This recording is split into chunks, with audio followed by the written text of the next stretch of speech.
Thank you, my friends.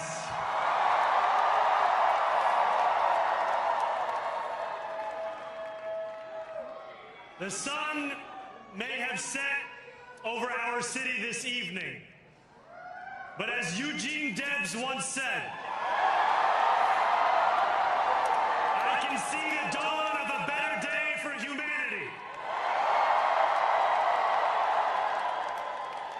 For as long as we can remember, the working people of New York have been told by the wealthy and the well-connected that power does not belong in their hands. Fingers bruised from lifting boxes on the warehouse floor, palms calloused from delivery bike handlebars, knuckles scarred with kitchen burns. These are not hands that have been allowed to hold power. And yet, over the last 12 months, you have dared to reach for something greater.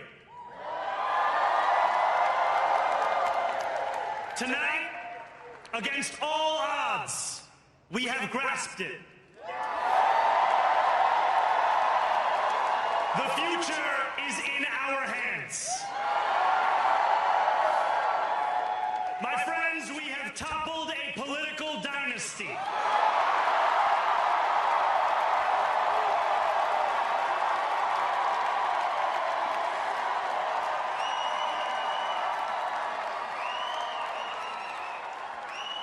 I wish Andrew Cuomo only the best in private life. But let tonight be the final time I utter his name as we turn the page on a politics that abandons the many and answers only to the few.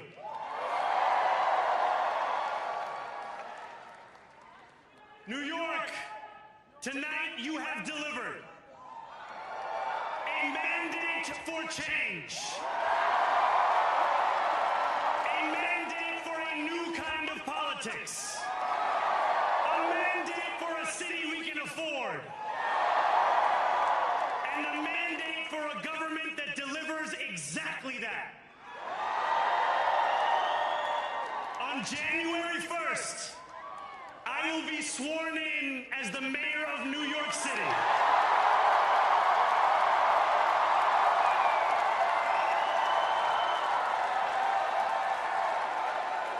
And that is because of you. So before I say anything else, I must say this. Thank you. Thank you to the next generation of New Yorkers who refused to accept that the promise of a better future was a relic of the past. You showed that when politics speaks to you without condescension, we can usher in a new era of leadership. We will fight for you because we are you. Or as we say on Steinway, ana minkum wa ilaykum.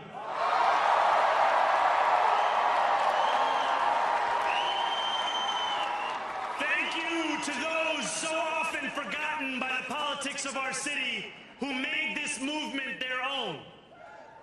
I speak of Yemeni bodega owners and Mexican abuelas, Senegalese taxi drivers and Uzbek nurses, Trinidadian line cooks and Ethiopian aunties. Yes, aunties. To every New Yorker in Kensington and Midwood and Hunts Point, know this. This city is your city, and this democracy is yours too. This campaign is about people like Wesley, an 1199 organizer I met outside of Elmhurst Hospital on Thursday night. A New Yorker who lives elsewhere, who commutes 2 hours each way from Pennsylvania because rent is too expensive in this city. It's about people like the woman I met on the BX-33 years ago, who said to me, I used to love New York, but now it's just where I live. And it's about people like Richard, the taxi driver I went on a 15-day hunger strike with outside of City Hall, who still has to drive his cab 7 days a week. My brother, we are in City Hall now.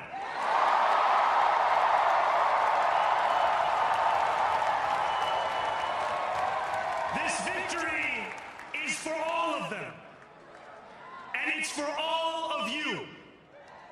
The more than 100,000 volunteers who built this campaign into an unstoppable force.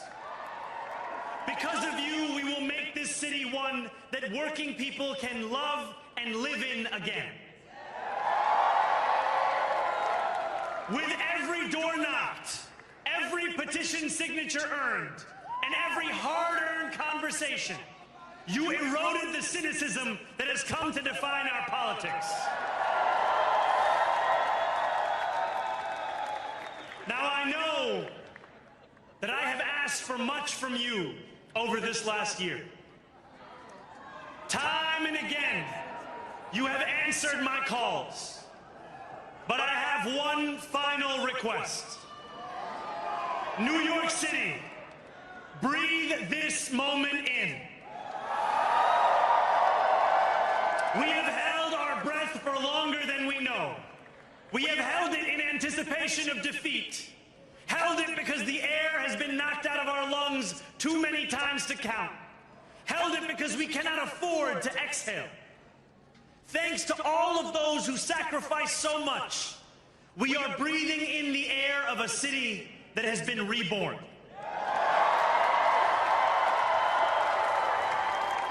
To my campaign team, who believed when no one else did,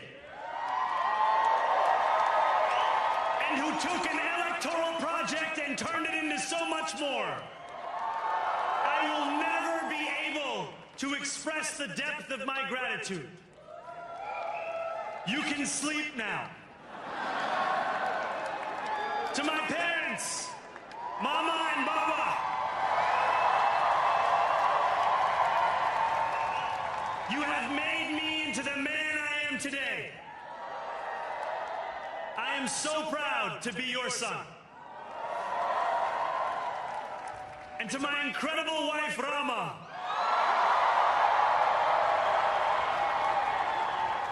Hayati, there is no one I would rather have by my side in this moment and in every moment. To every New Yorker, whether you voted for me, for one of my opponents, or felt too disappointed by politics to vote at all, thank you for the opportunity to prove myself worthy of your trust. I will wake each morning with a singular purpose: to make this city better for you than it was the day before. There are many who thought this day would never come, who feared that we would be condemned only to a future of less, with every election consigning us simply to more of the same. And there are others who see politics today as too cruel for the flame of hope to still burn. New York, we have answered those fears. Tonight we have spoken in a clear voice. Hope is alive. Hope is a decision that tens of thousands of New Yorkers made day after day, volunteer shift after volunteer shift, despite attack ad after attack ad. More than 1 million of us stood in our churches, in gymnasiums, in community centers, as we filled in the ledger of democracy. And while we cast our ballots alone, we chose hope together. Hope over tyranny. Hope over big money and small ideas. Hope over despair. We won because New Yorkers allowed themselves to hope that the impossible could be made possible. And we won because we insisted that no longer would politics be something that is done to us. Now it is something that we do.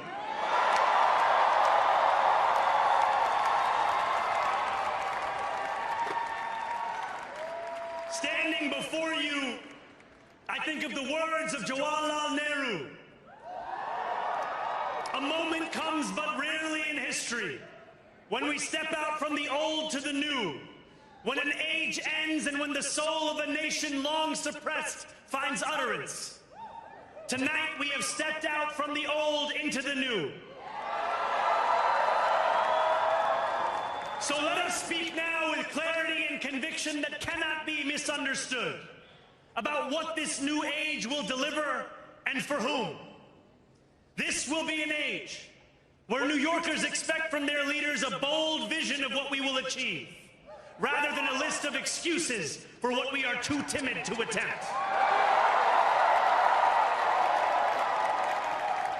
Central to that vision will be the most ambitious agenda to tackle the cost of living crisis that this city has seen since the days of Figueroa LaGuardia.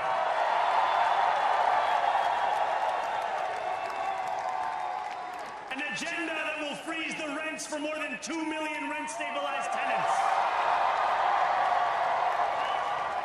Make buses fast and free. And deliver universal child care across our city. Years from now, may our only regret be that this day took so long to come.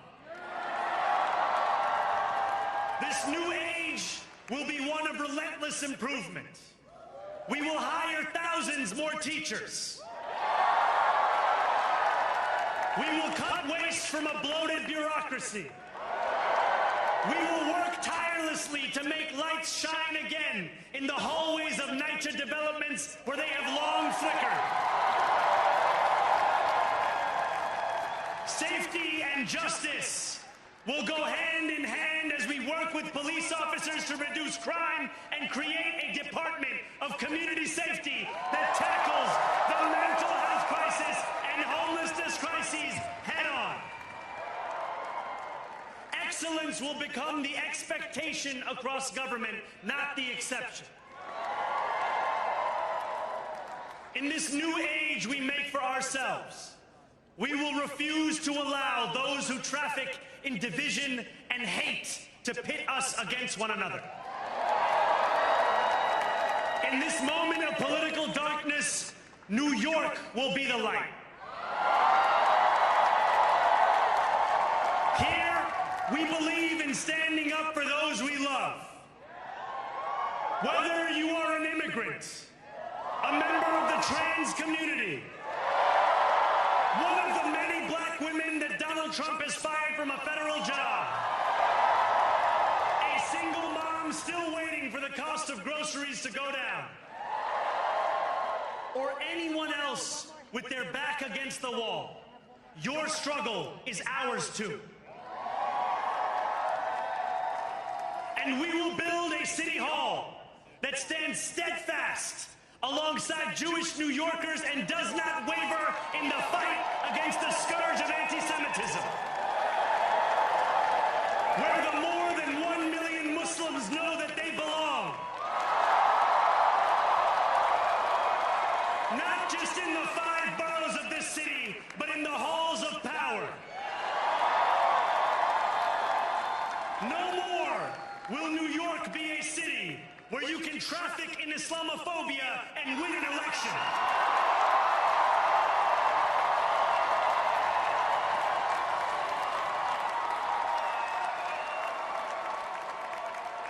This new age will be defined by a competence and a compassion that have too long been placed at odds with one another. We will prove that there is no problem too large for government to solve and no concern too small for it to care about. For years, those in City Hall have only helped those who can help them. But on January 1st, we will usher in a city government that helps everyone.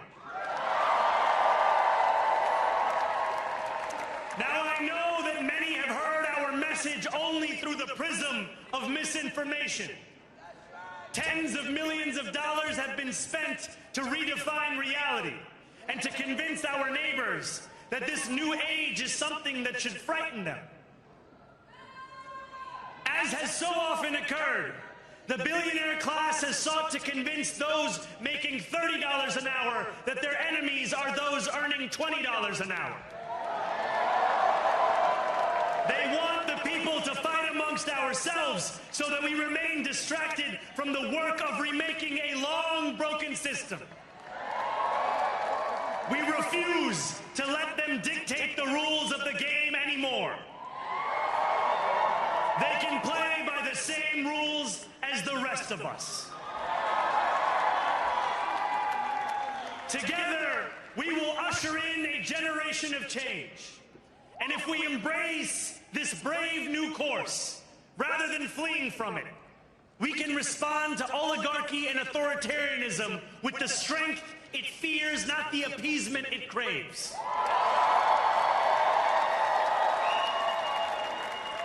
After all, if anyone can show a nation betrayed by Donald Trump how to defeat him, it is the city that gave rise to him.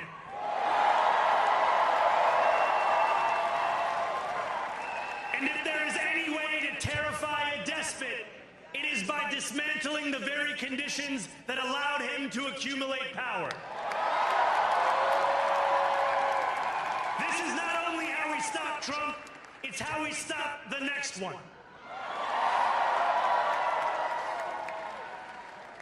So Donald Trump, since I know you're watching, I have 4 words for you. Turn the volume up.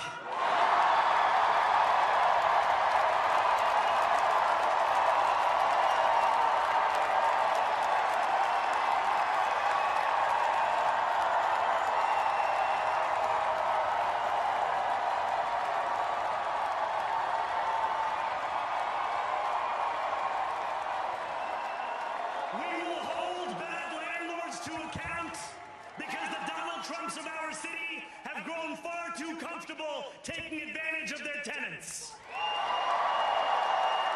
We will put an end to the culture of corruption that has allowed billionaires like Trump to evade taxation and exploit tax breaks.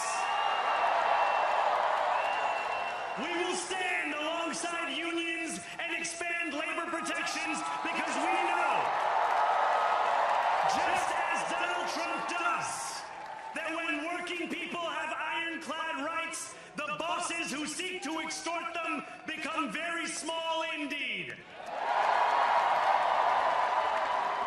New York will remain a city of immigrants, a city built by immigrants, powered by immigrants, and as of tonight, led by an immigrant.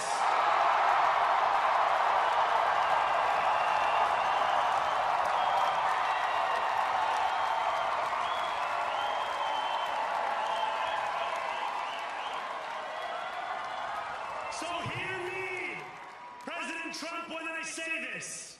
To get to any of us, you will have to get through all of us.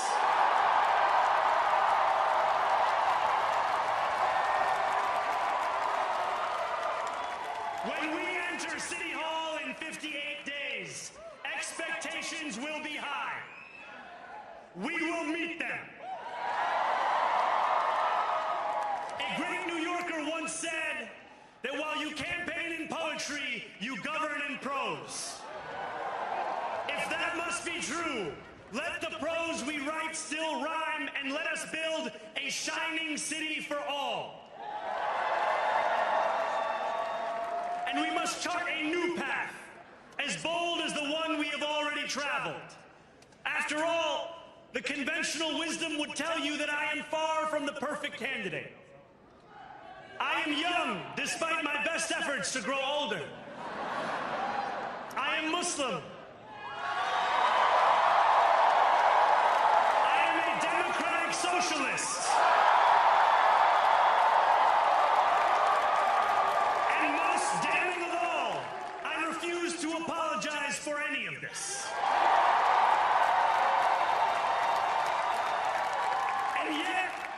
If tonight teaches us anything, it is that convention has held us back. We have bowed at the altar of caution, and we have paid a mighty price. Too many working people cannot recognize themselves in our party. And too many among us have turned to the right for answers to why they've been left behind. We will leave mediocrity in our past. No longer will we have to open a history book for proof that Democrats can dare to be great. Our greatness will be anything but abstract. It will be felt by every rent-stabilized tenant who wakes up on the first of every month, knowing the amount they're going to pay hasn't soared since the month before. It will be felt by each grandparent who can afford to stay in the home they have worked for, and whose grandchildren live nearby because the cost of childcare didn't send them to Long Island. It will be felt by the single mother who is safe on her commute and whose bus runs fast enough that she doesn't have to rush school drop-off to make it to work on time. And it will be felt when New Yorkers open their newspapers in the morning and read headlines of success, not scandal. Most of all, it will be felt by each New Yorker when the city they love finally loves them back. Together, New York, we're going to freeze the... Together, New York, we're going to make buses fast and... Together, New York, we're going to deliver universal... Let the words we've spoken together, the dreams we've dreamt together, become the agenda we deliver together.